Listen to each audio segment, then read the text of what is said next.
வணக்கம் என் ஃபேமிலி. நம்ம இன்றைக்கி மார்கழி மாதத்தினுடைய சிறப்புகள் என்ன அப்படின்றத இந்த வீடியோவில் பார்க்க போகிறோம். உங்களுக்கு இந்த வீடியோ பிடிச்சா லைக் பண்ணுங்கள், ஷேர் பண்ணுங்கள், கமெண்ட் பண்ணுங்கள், சப்ஸ்கிரைப் பண்ணிக்கோங்க, பக்கத்தில் இருக்க பெல் ஐக்கானை கிளிக் பண்ணிக்கோங்க. சரி வாங்க வீடியோக்குள்ளே போயிடலாம். மார்கழி மாதம் அப்படின்னோடனே நம்ம முதல்ல நினைவு வர்றது நமக்கு கலர் கலரான இந்த வண்ண கோலங்கள் முதல்ல நமக்கு ஞாபகம் வரும். அப்புறம் பார்த்திங்கன்னா நமக்கு ஆண்டாள் ஞாபகம் வருவாங்க, கிருஷ்ணர் ஞாபகம் வருவார். மாதங்களிலே நான் மார்கழியாக இருக்கிறேன் அப்படின்னு சொல்லி கிருஷ்ணர் கீதையில் சொல்லியிருக்காரு. அப்போ எவ்வளவு சிறப்புள்ள மாதம் மார்கழியாக இருக்கும் நீங்களே பார்த்துக்கோங்க. மார்கழி மாதம் அப்படின்னாலே பீடை மாதம்னு எல்லாரும் சொல்லி நம்ம கேள்விப்பட்டிருப்போம். மார்கழி மாதம் அப்படின்னா பீடை மாதம் இல்லை, பீடுடைய மாதம் அப்படின்னு சொல்லுவாங்க. பீடு அப்படின்னா என்னன்னு பார்த்தீங்கன்னா பெருமையான மாதம் தான் மார்கழி மாதம் அப்படின்றது அர்த்தம். இது இந்த மாதம் என்ன அப்படின்னு பார்த்தீங்கன்னா தேவர்களுக்கான அதிகாலை பொழுது அப்படிங்கிறது தான் மார்கழி மாதம். மனிதர்களுக்கு ஒரு வருடம் என்பது தேவர்களுக்கு ஒரே ஒரு நாள். தை மாதத்திலேருந்து ஆணி வரைக்கும் இருக்கக்கூடிய காலத்தை நம்ம உத்தராயண காலம் அப்படின்னு சொல்லுவோம். தேவர்கள் விழித்திருக்கக்கூடிய காலம் அப்படிங்கிறது தான் உத்தராயண காலம் அப்படின்னு சொல்லுவாங்க. மார்கழி அப்படின்னா என்ன மாதம் அப்படின்னா தேவர்களுக்கான வைகறை பொழுது அப்படின்னு சொல்லுவாங்க. வைகறை பொழுது அப்படின்னா 5 to 6 அப்படின்னு சொல்லுவோம் நம்ம. அந்த நேரத்தில் தான் என்ன சொல்லுவாங்க அப்படின்னா வைகறை பொழுதுன்னு சொல்லுவாங்க. அது மார்கழி மாதத்தில் வருது. இம்மாதம் முழுவதுமே நம்ம இறை வழிபாட்டிற்கு உகந்தது அப்படின்னு சொல்கிறோம். ஏன் அப்படி சொல்கிறோம்? திருமணங்கள் இந்த மாதிரி விசேஷங்கள்லாம் இந்த மாதத்தில் நம்ம நடத்துறதில்ல. ஏன் அப்படின்னு பார்த்தீங்கன்னா ஒரு விதை போட்டால் கூட மார்கழி மாதத்தில் சரிவர முளைக்காது அப்படின்னு சொல்லுவாங்க. அப்போ ஒரு திருமணம் அப்படின்றது ஒரு 2 உயிர் இணைந்து ஒரு உயிரை உருவாக்குறதுக்காக படைக்கப்பட்டது தான். அந்த திருமணமே என்ன நடக்கும்னு பார்த்தீங்கன்னா திருமணம் பண்ணிக்கும் போது அந்த உயிரணுக்களுடைய எந்த ஒரு இதுவுமே விதை முளைக்காதப்போ உயிர் மட்டும் என்ன ஆகும், முளைக்குமா? அதனால தான் நம்ம என்ன பண்ணுறோம், திருமணத்தை இப்போ வேண்டாம் அப்படின்னு சொல்லிட்டு இறை வழிபாட்டிற்கான மாதமாக இதை என்ன பண்ணுறாங்க, இறை வழிபாடு முழுக்க நம்ம வேண்டிக்கிட்டு அதுக்கு அடுத்த மாதம் இந்த மாதிரிலாம் நமக்கு விசேஷ நாட்கள் வைக்கிறாங்க. சரியா? ஆண்டாள் நமக்கு ஞாபகம் வருவாங்க. ஆண்டாள் அப்படின்றது பார்த்திங்கன்னா இந்த மாதத்தில் முழுவதும் திருப்பாவையை கடவுளை நினச்சி பாடி கடவுளையே மணாளனாக ஏற்படுத்திக்கிட்ட மாதம் தான் இந்த மார்கழி மாதம். அடுத்தது முக்கியமான ஒன்று என்னன்னு பார்த்தீங்கன்னா மார்கழி மாதத்தில் ஓசோன் லேயர் இருக்குது பார்த்திங்களா, அந்த ஓசோன் படலம் அப்படிங்கிறது நம்ம பூமிக்கு அருகாமையில் இருக்கும். அந்த பூமிக்கு அருகாமையில் இருக்கும்போது நம்ம அதிகாலையில் எந்திரிச்சு மார்கழி மாதத்தில் குளித்து கோலம்லாம் போடும்போது பார்த்திங்கன்னா நமக்கு சுத்தமான காற்று கிடைக்கும் அப்படிங்கிறத நமக்கு பெரியவங்க சொல்லியிருக்கிறது.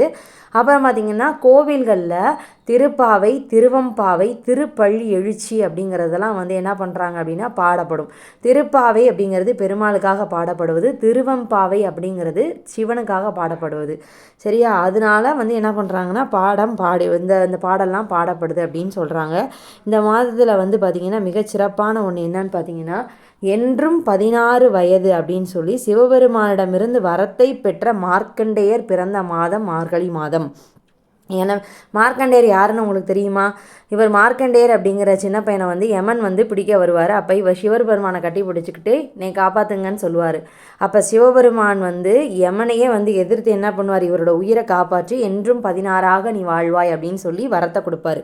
அப்போது மரணத்தையே வெல்லக்கூடிய மாதம் மார்கழி மாதம் அப்படின்றத மார்க்கண்டேய புராணம் சொல்லுது நமக்கு.